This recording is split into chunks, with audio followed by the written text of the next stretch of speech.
आप देख रहे हैं इंडिया टाउन न्यूज, भारत की बात। एक ऐसा विषय है जहां ग्रामीण इलाकों में अनगिनत अंधविश्वास और पुरानी सोच जुड़ी हुई है। सामाजिक प्रतिबंध के कारण ऐसे विषय पर बात करना भी पाप माना जाता है, जिस वजह से महिलाएं सही जानकारी के अभाव में बीमारियों का शिकार हो जाती है और उन्हें कई तरह की समस्याओं का सामना भी करना पड़ता है। पीरियड, शायद ये शब्द सुनकर आपको भी थोड़ा अजीब लग रहा होगा कि कैसे मैं इस बारे में बोल रही हूँ। आज मैं इंडिया टाउन न्यूज के जरिए पीरियड के बारे में खुलकर बात करूंगी। कैसे आज भी 21वीं सदी में इसे एक अभिशाप माना जाता है, जहां मां अपनी बेटियों को खुलकर इस बारे में बात भी नहीं करती। जानकारी के अभाव में ये छोटी छोटी बच्चियां न जाने कितनी बड़ी बीमारियों का शिकार हो जाती हैं, उन्हें खुद ही नहीं पता होता। और तो और मासिक धर्म को छुआछूत बीमारी तक माना जाता है, जो कि पूरी तरीके से गलत है। लेकिन कई ग्रामीण क्षेत्र ऐसे भी हैं जहां मासिक धर्म को लेकर अजीबोगरीब परंपराएं भी हैं, जिसे आज भी ग्रामीण पूरे सख्त नियमों के साथ पालन करके इन परंपराओं की भेंट मासूम बच्चियों पर चढ़ा रहे हैं। चलिए आपको भी दिखाते हैं इंडिया टाउन न्यूज की इस खास रिपोर्ट में पीरियड है तो नो एंट्री। नमस्कार, आप देख रहे हैं इंडिया टाउन न्यूज और मैं हूं रंजना राज।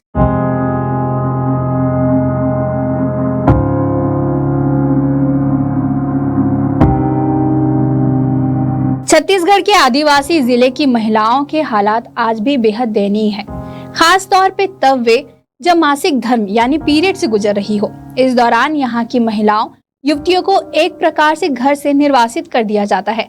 उस दौरान ये महिलाएं गांव की सीमा से दूर जंगल के पास बनाई गई टूटी फूटी झोपड़ियों में रहने को मजबूर होती है।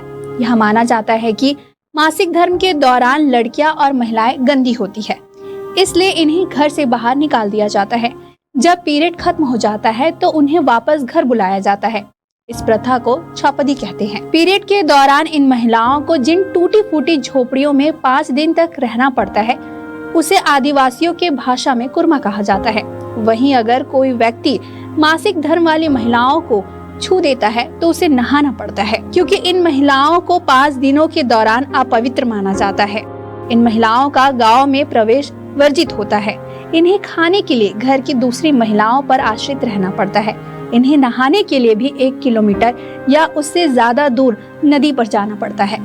कोई 3 दिन रहते, कोई 4 दिन, 5 दिन, 6 दिन रखन। घर में नहीं बने खाते थे, खा बरा वो नहीं बने खाते ना हमारे में। कब ले आओ कब ले, नहीं है लाइट वाइट कहाँ है, नहीं है। महिलाओं में होने वाले पीरियड्स को लेकर आज भी जिले के अंतिम छोर में बसे इलाकों में अभिशाप के रूप में देखा जाता है। मासिक धर्म के दौरान महिलाओं को अपवित्र समझ लिया जाता है। उन्हें छूना तो दूर, उनके आसपास भी नहीं भटकते।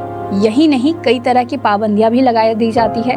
मोहल्ला मानपुर अंबागढ़ चौकी जिले के अंतिम छोर पर बसे दर्जनों गांव, जहां आज भी गांव में महिलाओं को पीरियड के दौरान घर से बाहर रखा जाता है। आज भी यहां पीरियड के दिनों में महिलाओं को गांव में एंट्री पर बैन है। यहां महिलाओं को अपने घर में रहने का भी अधिकार नहीं है। मजबूरन गांव से अलग बना झोपड़ी नुमा कुरमा घर में अपने महामारी के 4 या 5 दिन बिताने होते हैं।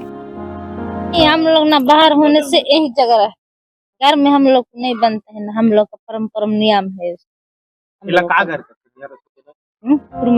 जिले के अंतिम क्षेत्र में बसे हालेपाली सहित अन्य गांव में निभाते आ रहे इस प्रथा को गांव में कुरमा कहा जाता है।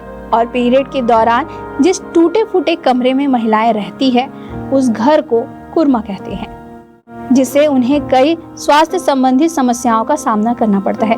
लेकिन फिर भी महिलाएं सालों से इस प्रथा को निभाती आ रही है।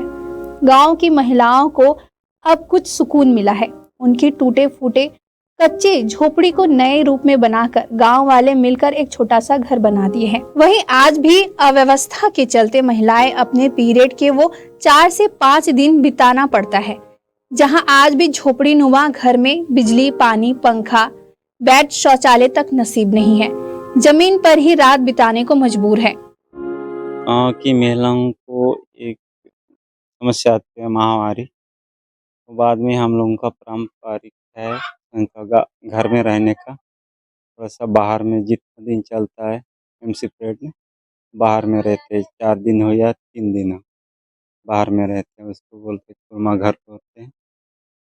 घर में, उसके बाद नहा के आते हैं घर में। व्यवस्था क्या, हम लोग खुद बनाए हैं वैसे रहने के लिए घर।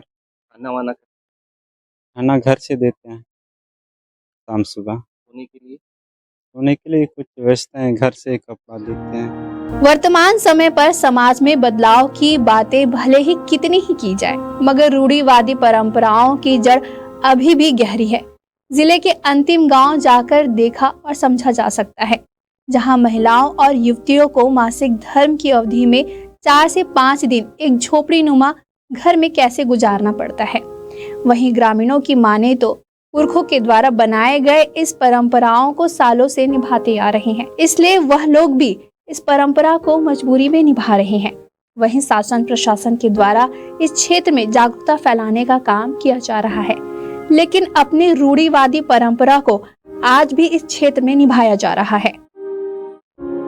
आज मैं आप लोगों से यह कहना चाहूंगी, हम भले ही आधुनिक भारत में पैदा हुए हो, आदिकाल से निकलकर मॉडर्न हो चुके 21वीं सदी में जी रहे हो, वहीं देश में वैज्ञानिक भले ही मंगल और चांद तक पहुंच गए हों, लेकिन देश में महिलाओं की स्थिति में आज भी कोई खास सुधार नहीं हुआ है। विशेषकर देश के ग्रामीण इलाकों में पुरुष प्रधान देश हम महिलाओं को बराबरी का हक देने के लिए वकालत तो करते हैं, उनकी बेहतरी के लिए तमाम योजनाएं भी चलाए जाते हैं, फिर भी कई जगहों पर महिलाओं को वो सम्मान नहीं मिल पा रहा जिसकी वो हकदार है। हालांकि अब बदलते जमाने के साथ महिलाओं ने इन कुरीतियों के खिलाफ आवाज उठाना शुरू कर दिया है। बस जरूरत है पुरुषों को भी अपनी मानसिकता बदलने की और ऐसी सामाजिक बुराइयों को दूर करने के लिए आवाज बुलंद करने की। तब जाकर सही मायने में इन महिलाओं को सम्मान और न्याय मिल पाएगा। पीरियड श्राप नहीं, वरदान है। अपनी सोच बदले और समाज में बेटियों को भी हक से जीने दे। ये खास रिपोर्ट हमें मोहल्ला मानपुर से भेजी है नीलकंठ साहू ने। ऐसे ही ताज़ा तरीन और रोचक जानकारी के लिए आप बने रहिए इंडिया टाउन न्यूज़ के साथ। फिलहाल मुझे दीजिए इजाजत। नमस्कार। आप देख रहे हैं इंडिया टाउन न्यूज, भारत की बात।